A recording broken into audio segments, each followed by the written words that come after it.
Okay, what do you do for a living? You wanted to ask the juicy one, huh? I identify as a prostitute. But I feel funny saying that because I think people think that prostitution is a streetwalker. You know, people are like, well, you don't walk the streets, like, you know, but that's what I am. Yeah, I don't know. So how do you do it then? How does it work? I have an apartment that I share with another friend of mine who does the same thing that I do, obviously. And we split the rent. Originally there was 4 of us, and we split the rent 4 ways. Now it's just down to 2 of us because differences and whatever reasons. But yeah, so currently there's 2 of us, and we have an apartment and we split the rent. And I have a cell phone and she has her own separate cell phone, and I put an ad online. It's my cell phone number, and people call me to make appointments and ask questions about my services. And you know, if people make an appointment, they generally come in, and you know, I give them a good massage and then transition into other things. And yeah, I've been working on my own now for a year, a little over a year. Doing this on my own for a year, so. It's true, I'm a hedonist. I love good sex, and no matter how nice somebody is to me, if they're not good in bed, it's over with. You're out of here. I wish I wasn't like that, but it's true. Like, I just need to be with somebody who's a good lover. Like, I need that intensity on that level. Of course, all those people are mean to me. We're good in bed, but not good outside of bed. But That's good. that's what I get. So.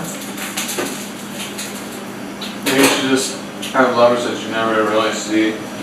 Besides when I think that's why I do my job for a living. I think I'm naturally a prostitute. I think there's some people out there that I think I'm naturally like that. I think I just like to fuck, and I think I also need to. It's a good stress reliever for me. Like, it's really therapeutic for me. So. more therapeutic than opium tea? Well. Do you think prostitution should be legalized? No, I think it should be decriminalized. What's the difference? Legalization would mean that the government is your pimp, and I would make less money.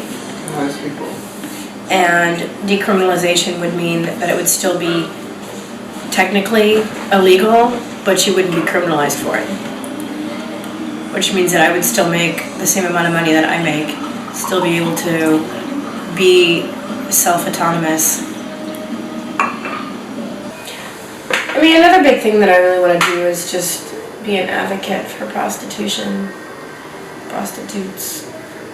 And, you know, I don't know what that means, but I do know that for sure I want to have conversations about it and just try to give people a perspective that they don't have about the industry and stuff like that. Maybe like an advocate for the decriminalization. Yeah. I mean, I don't know how much I want to sort of put myself out there because I have a son and stuff like that. And It's true.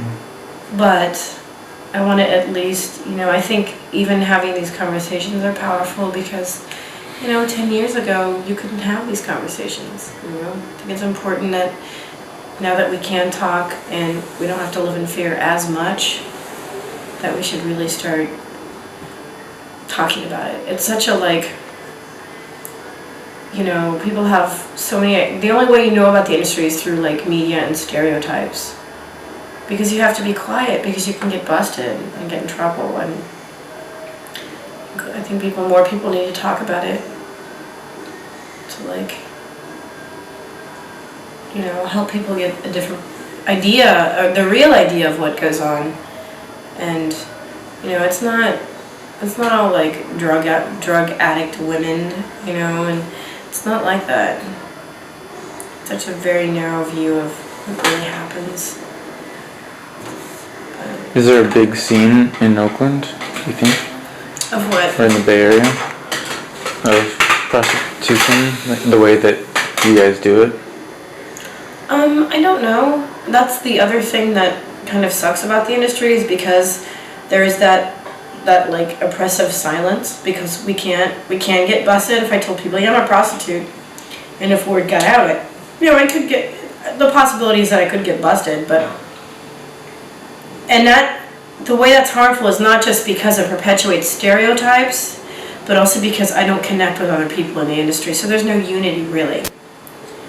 And that's a major problem, is because, you know, the women in the industry, we don't find each other as much. You know, we're pretty much, and that's dangerous, like being out on your own doing this, you know, especially if you're working on the street and you're on your own, it's fucking dangerous.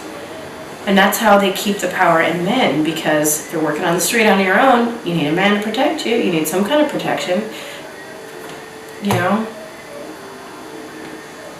There needs to be some unifying forces going on, and it's hard, you know.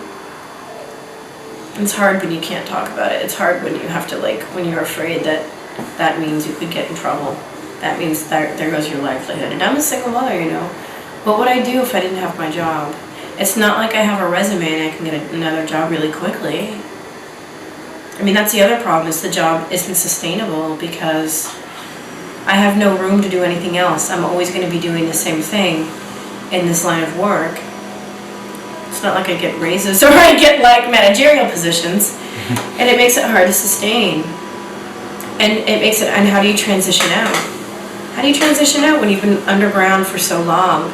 How do you then now surface? You can't. It's really hard to do that. So what, you know, what do you do? And those things, I think people need to start talking about them. You know. I agree. Yeah. You know, in 10 years, not only do I not want to do this, I don't know that I still will be able to do this, just because I'm gonna be 10 years older. You know, who knows? So, what am I gonna do? That's why we make so much money. You have to make a lot of money, because, you know, yeah, I don't know. Yeah. What were you gonna ask me before? What if you had a daughter? I probably wouldn't get along with her. What if she wanted to become a prostitute? Would you support her? I think I would support, I mean, I would hope that I would support whatever my kids want to do. I don't think I would encourage her, because I don't think it's an easy thing to do, and I don't think it's right for everyone. But I definitely wouldn't look down upon her or make judgments, or, you know, or try to support her as much as possible without, you know, being super encouraging. I don't know if that makes sense, because I think, you know, encouragement and support are kind of I'm crawling with ants, by the way. Yeah, I know, there's ants in here. I don't know why. I came home and everything.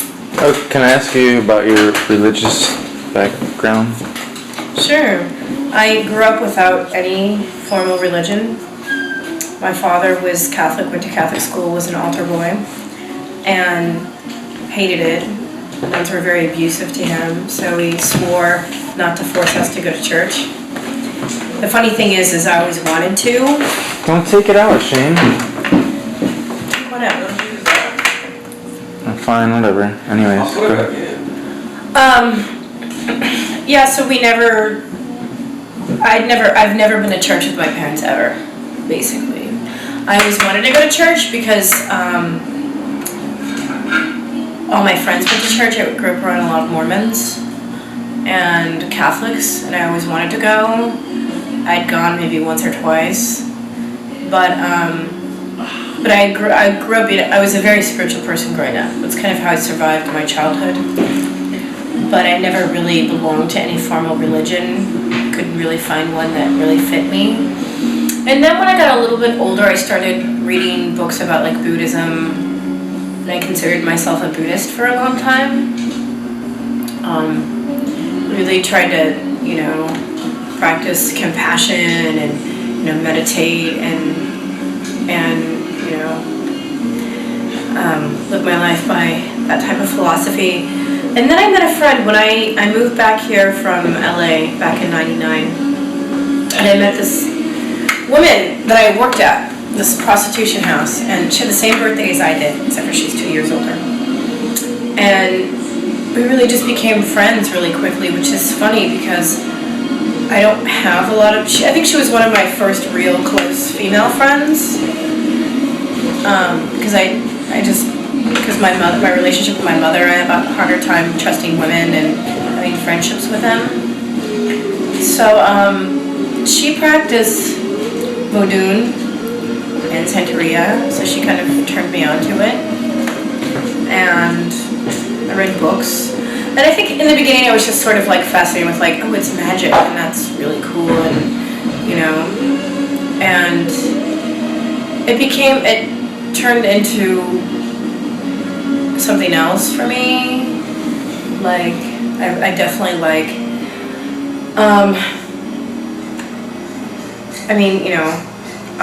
look at me now, it's like I'm initiated into it. I just did a huge ritual over the weekend. I received an Orisha. I definitely like my religion. I definitely need it, and I'm Native American, and I definitely feel connected to that spirituality and that sort of indigenous belief through this religion, through Santeria. It's also very much, it's very African-based. It's very much a tribal thing, which is why I think it appeals to me so much, and why I think that it works for me, and I'm connected to it, and they're connected to me.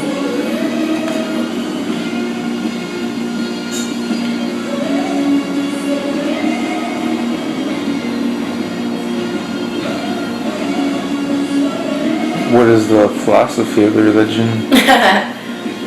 I don't know if there's any one philosophy. It's pretty much like, I think of it as like African paganism. But it's definitely like, one of the main reasons why it really appeals to me is because they really don't believe in dualities. My madrina, which means godmother, my madrina told me once, and I chant this in my head like a mantra. It really made sense to me. She told me once, she said, Christine, people make judgments, the spirits don't. The Orisha, they don't care, You're good, you're a good person. Most people are. It's people that make judgments, that say that you're bad. It's people that have dualities. The spirits, they don't really care, And I forget that sometimes. I forget that because I live in this world mostly, like in the world of the visible. And it makes it hard to remember that. But I think, it appeals to me so much because all the Orisha, which is what they call the spirits, and Voodoo, it's called the Loa, they're more like people. They're not like God. They're not saints. They're not perfect. They make mistakes. They're loud. They're boisterous. They drink rum. They smoke cigars. They live their lives and they express themselves. And they have, in Voodoo they have this, Razuli Frida, and she's considered the patron saint of prostitutes. I don't know any other religion that has a saint of prostitutes, that has, that welcomes that and is connected to that. Like, in Christianity or Catholicism, I would have to repent. I would have to do Hail Marys for what I do for a living. In this religion, they really accept you for who you are, and they want you to be who you are. It's not about like changing your life to be like them. It's about being yourself and being okay with that. And you can practice other religions and still be a part of voodoo. You don't have to give up anything in your life, really. And that's, I think, why it appeals to me. Because I just feel like, and it's good, the more I feel accepted in my religion and with my spiritual family, the more I accept myself, and my life around me is better. My friends have changed, over the years, and I have nicer people around me that accept me because, I think it's because that religion, it's sort of a catalyst. It's definitely like, I don't know if I articulated that well, but... That makes sense. Makes total sense. Yeah.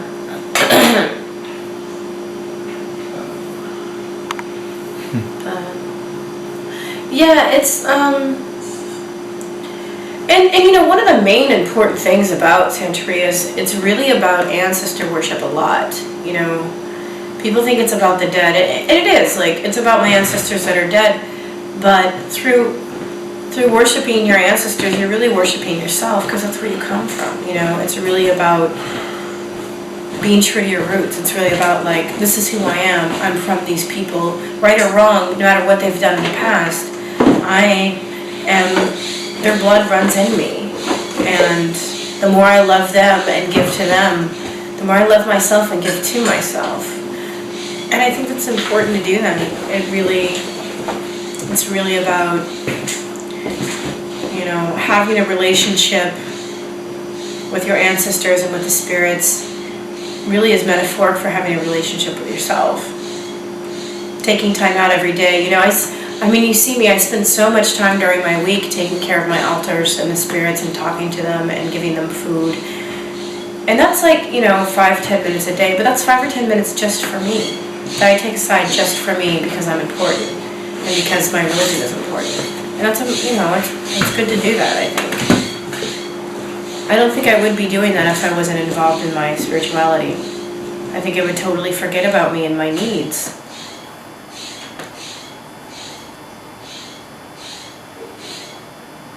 What's the difference between Santa Maria Voodoo and Candomblé? I don't know that much about Candomblé.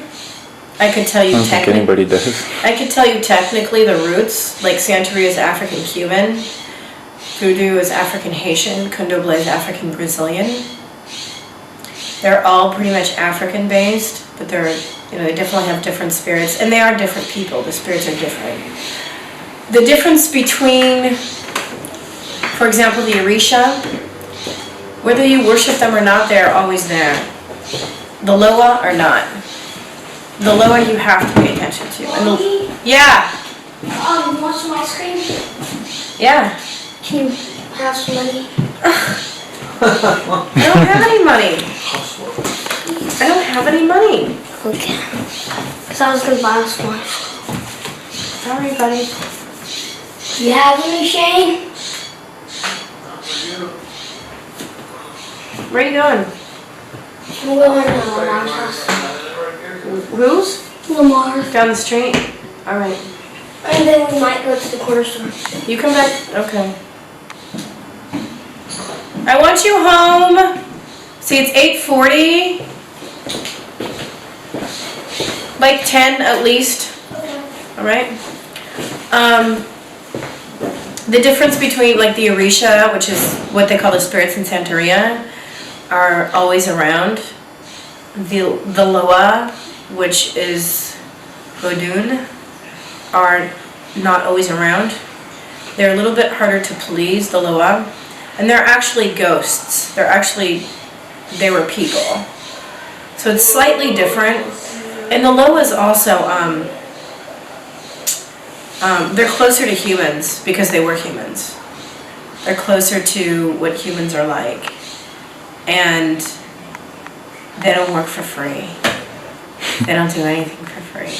I mean, you definitely have to appease them more than the Orisha. The Orisha, they're very different, But the Loa, like, I don't know. The Orisha give you what you need, the Loa give you what you want, They're definitely different people. I worship both. I definitely feel very connected to some more than others, and some Orisha more than others.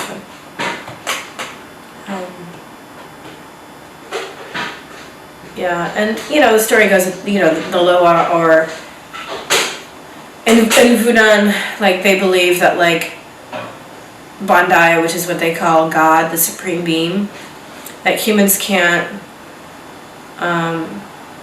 they have no concept of that. It's too large of an idea to conceptualize. So you have the Loa, which work between the Bandai and humans. They're sort of the intermediaries. Seems like every religion has that. It is. I mean, it's pretty present. I mean, it's not unusual. Interesting. They're all intrinsically connected. What do you think of that guy, Locust? Lucas is all right. He's a bitch. He's kind of a bitch.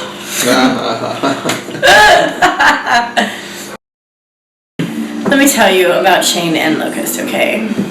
Please do. They're like little boys. They're like really cute.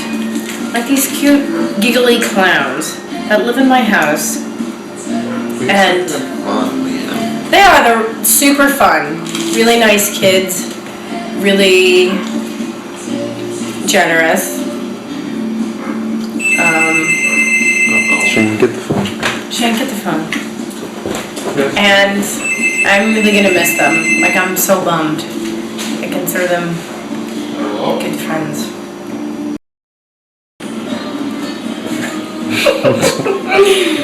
I want to put this on the internet. Woo! I'll make me some money.